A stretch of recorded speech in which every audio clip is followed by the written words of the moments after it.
बिस्मिल्लाहिर्रहमानिर्रहीम। अस्सलामुअलैकुम वरहमतुल्लाह। उम्मीद करती हूँ कि आप सब खैरियत से होंगे और अल्लाह सुब्हाना व तआला से दुआ है कि आप जहाँ कहीं भी हैं अल्लाह आपको अपने हिफ्ज़ व अमान में रखे। कुछ दिन पहले मैंने एक स्टोरी पढ़ी जिसे पढ़ने के बाद मैं अपने आंसू नहीं रोक पाई। आप लोग सुनेंगे तो यकीनन आपको भी अच्छी लगेगी। एक काफिर ने एक मुसलमान से कहा कि तुम मेरे 3 सवालात के जवाब दे दो तो मैं मुसलमान हो जाऊँगा। अब देखना यह है कि क्या मुसलमान उसके सवालात के जवाब दे पाएगा या नहीं। क्या काफिर मुसलमान हो जाएगा या नहीं, ये जानने के लिए बढ़ते हैं आगे।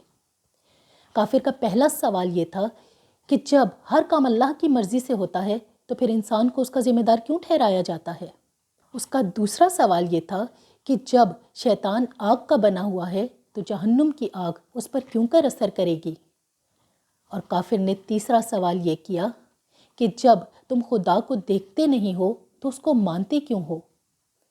तो मुसलमान ने उसके सवालात के जवाब में करीब पड़ा हुआ मट्टी का ढेला उठाकर ज़ोर से काफिर को मारा।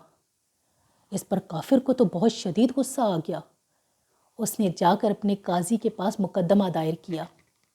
अब काजी ने मुसलमान को बुलाया और पूछा कि तुमने इसके सवालात के जवाब में इसको मट्टी का ढेला क्यों मारा।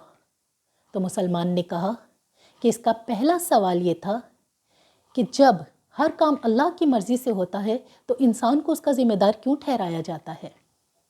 और उसका दूसरा सवाल ये था कि जब शैतान आग का बना हुआ है तो जहन्नुम की आग उस पर क्यों कर असर करेगी। तो इंसान मट्टी का बना हुआ है तो इस मट्टी के ढेले ने उस पर कैसे असर किया। और उसका तीसरा सवाल ये था कि जब तुम खुदा को देखते नहीं हो तो उसको मानते क्यों हो। तो इसका जवाब ये है कि जब उसे दर्द नज़र ही नहीं आता तो वो दर्द को क्यों महसूस करता है। तमाम सवालात के जवाब सुनकर वो काफिर मुसलमान हो गया। सुभान अल्लाह। अल्लाह सुभाना व तआला मरते दम तक हम सबको इस प्यारे दीन पर इस्तकामत अता फरमाए। आमीन या रब्बुल आलमीन। अस्सलामु अलैकुम व रहमतुल्लाह।